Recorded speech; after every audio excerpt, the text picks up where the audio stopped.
এটা হচ্ছে আমাদের বাড়ির কাজকর্ম শেষ হওয়ার একদম শেষ পর্ব, মানে হচ্ছে কাজকর্ম প্রায় শেষ, মিস্ত্রিদের কাজ শেষ হয়ে গেছে। কিন্তু মিস্ত্রিদের কাজ শেষ হয়ে কী হবে, মানে বিশ্বযুদ্ধ শেষ হয়ে গেলেও যে আগামী 10-15 বছর ধরে এই যে 1 যুগ 2 যুগ 3 যুগ ধরে ওই রেস্টটা রয়ে যায় না, সেই রেস্টটা এখন মনে হচ্ছে আমাদের রয়ে গেছে। কারণ ঘরবাড়ির অবস্থা বুঝতেই পারছো, চারিদিকে বস্তা, বালতি, ঝাঁটা, জুতো, মানে কি নেই, সারা বাড়ি মনে হচ্ছে এখন মাঠ হয়ে গেছে। মানে অ্যাকচুয়ালি মিস্ত্রিরা তো কাজ করে রিলিফ হয়ে গেছে, কিন্তু আমাদের কাজ করে রিলিফ দিয়ে যায়নি। দেখো পুরো সারা বাড়ি ধুলো ধুলো, কতটা ধুলো, মানে অ্যাকচুয়ালি এখানটাতেই জিনিসপত্র ওই অ্যাডেসিভগুলো মাখা হয়েছিল টাইল ফাইল লাগানোর জন্য, তো যার জন্যে। আর বাইরে যা রোদ্দুর ছিল, আমাদের অতটা খারাপ মানসিকতা নয় যে বাইরে বলবো জিনিসপত্র মেখে নিয়ে আসো, তো যার জন্য ভেতরে যেখানে কাজ হয়েছে সেখানে ইউজ করা হয়েছে। আর সেটা বলেছি বলে মানে মানসিকতা খারাপটা দেখাতে চাইনি বলেই হচ্ছে আমাদের এই অবস্থা। থেকেও বড় কথা, এই পাখাটা সবচেয়ে বেশি নোংরা হয়েছিল, মানে ধুলো হয়েছিল, কারণ একটা ওয়ালে আমাদের পুট্টি করা ছিল আগে থেকে, যেই পুট্টিটা আমাদেরকে ওঠাতে হয়েছিল না, চিপিং করে পুরো পুট্টিটা খসাতে হয়েছিল। অ্যাকচুয়ালি হচ্ছে আমাদের ওই ওয়ালে মানে প্ল্যান ছিল না যে আমরা টাইলস লাগাবো, তো পরবর্তীকালে আবার প্ল্যান হলো যে হ্যাঁ ওটাতে লাগানো হবে, তো সেই কারণে আবার পুট্টিটা চটাতে হয়েছে। এবার পুট্টিটা চটানোর সময় এতটাই গরম ছিল যে যিনি এসেছিলেন তাকে ফ্যানটা না দিলে আমার নিজের খারাপ লাগছিল, কারণ এই গরমের মধ্যে ঘেমে পুরো গায়ে পুট্টির পাউডার মেখে একদম ভূত হয়েছিলেন উনি, তো যার জন্য এই ফ্যানটা চালিয়ে দিয়েছিলাম। তো অনেক অন্যান্য মিস্ত্রিদেরকেও চালিয়ে দেওয়া হয়েছিল, তো যার জন্য এই ফ্যানটা প্রচুর ধুলো হয়েছিল। এই সারা ধুলো, মানে ফ্যানটা পুরো ধুলো ধুলো, মানে এত ধুলো যে মনে হচ্ছে যেন 20 বছর ফ্যানটাকে পরিষ্কার করা হয়নি। তো এই জায়গাটায় অ্যাডেসিভগুলো মাখা হয়েছিল, সিমেন্ট মাখা হয়েছিল, যার জন্য বুঝতেই পারছো এখানটা একদম সে মানে মোটা হয়ে মানে আস্তরণ করে গেছে। এটা দেখে মনে হচ্ছে কোনো রাস্তা, ঘরের ভেতরে রাস্তা এটা নয়, এটা আমাদের ঘরের ভেতরে ডাইনিং প্লেসের মেঝে, ঠিক আছে। তো মেঝে এখনো হয়নি গাইজ, এটা রাফ ঢালাই করা ছিল, তার উপরে যেমনি মাটির বাড়িতে হয় না, মাটি লেপা হয়, তেমনি আমরা সিমেন্ট গুলো সেটাকে লেপে দিয়েছিলাম যাতে হচ্ছে ধুলোটা না হয়, এক্স্যাক্টলি, মানে আর যাতে পায়ে না বাঁধে। হ্যাঁ, মানে মেঝেটাতে না একদম সিমেন্ট দিয়ে ওয়াশ করা ছিল। আর এই জায়গাটা দেখছো, এটা আমি বানিয়েছি একটা জিনিস বানাবো বলে, সেটা পরে দেখাবো। আর এই জায়গাটা এখন স্টোর রুম হয়ে আছে, জিনিসপত্র মানে যা তা অবস্থা হয়ে আছে সারা বাড়ি।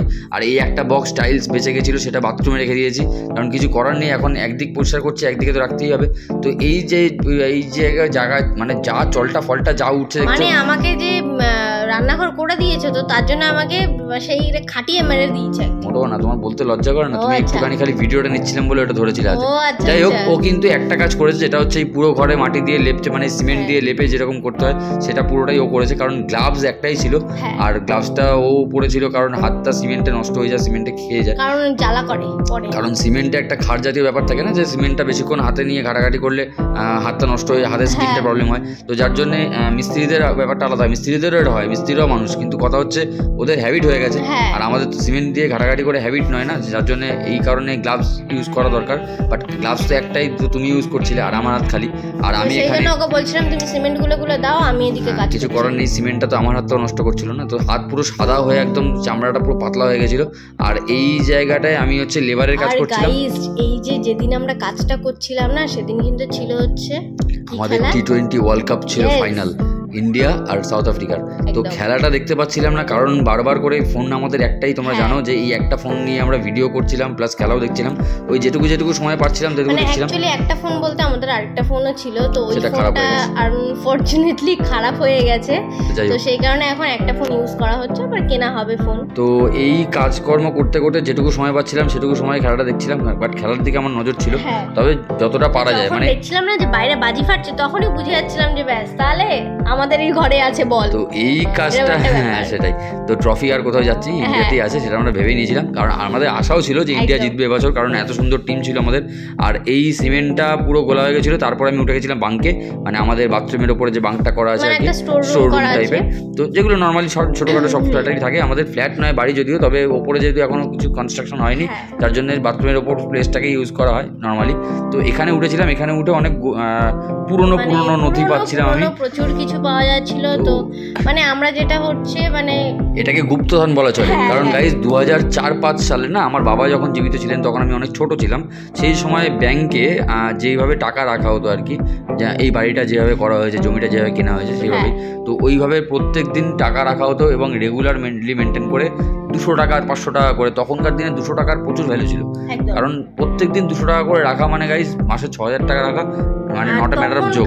সময় 6000 টাকা মানে প্রচুর, মাসে 6000 টাকা মানে অনেক। তো যাই হোক, সেসব নিয়ে অন্য একদিন আলোচনা করবো। আর এখানে এই জানলায় একটা দড়ি বাঁধা, ওইটা কিছুতেই ছিঁড়তে পারছে না। মানে সত্যি মাথায় যে এতটুকু কমন বুদ্ধি তোমার। আরে ওটাকে দেখে মনে হচ্ছে কি হালকা পাতলা, কিন্তু ছিঁড়তে গেছে বাবা, গিটটা খুলে দিলেই হয়, কিছু দিয়ে কেটে দিলেও হয়, ওটাকে টান টেনেই যাচ্ছে। আর যাই হোক, এখানে বাথরুমে চলে এসেছিলাম। পরে আবার আরেকজন মানে ইলেকট্রিশিয়ান আমাদের আছে, ফ্যামিলিয়ার ইলেকট্রিশিয়ান, যেমন সবার থাকে না ফ্যামিলিয়ার ডাক্তার, মানে তো আমাদের ফ্যামিলিয়ার ডাক্তার নেই, আমাদের ফ্যামিলির ইলেকট্রিশিয়ান আছে। তো উনি মামা আছে আমার আর কি, চেনা পরিচিত, যা কিছু হয় মামাকে একটা ফোন করে দিলে মামার দিব্যি চলে আসে, মামা নিজে নিজে সব ঠিক করে দেয়, কোনো চাপ থাকে না।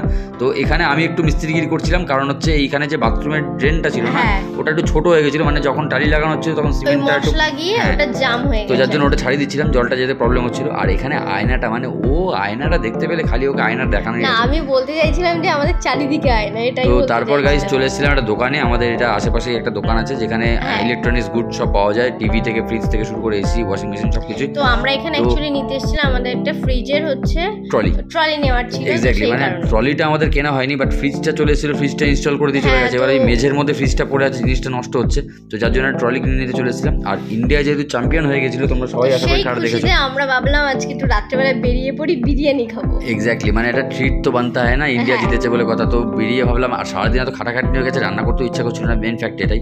তো বেরিয়েছিলাম বিরিয়ানি কিনতে, তারপর বেরিয়ে দেখলাম, বুঝতে পারছো যে আমাদের শরীরে কত এনার্জি, এত কাজবাজ করে নাকি আবার রাত্রেবেলা বেরিয়ে পড়েছি। এনার্জি তো থাকতেই যাবে বস, ইন্ডিয়া জিতেছে বলে কথা। তো বেরিয়ে পড়েছিলাম রাস্তায়, বেরিয়ে দেখছিলাম সবাই খুব আনন্দ করছে, বাইক নিয়ে ঘোরাঘুরি করছে। আর আমাদের এখানে তো তাও মোটামুটি ফাঁকা দেখতে পাচ্ছ, বাট শ্যামবাজার ট্যামবাজার এলাকায় মোটামুটি ভিড় জমে গেছিল, মানে চারদিক থেকে লোক এসে শ্যামবাজার 5 মাথার মোড় পুরো ক্রাউড হয়ে গেছিলো, এত লোক ছিল।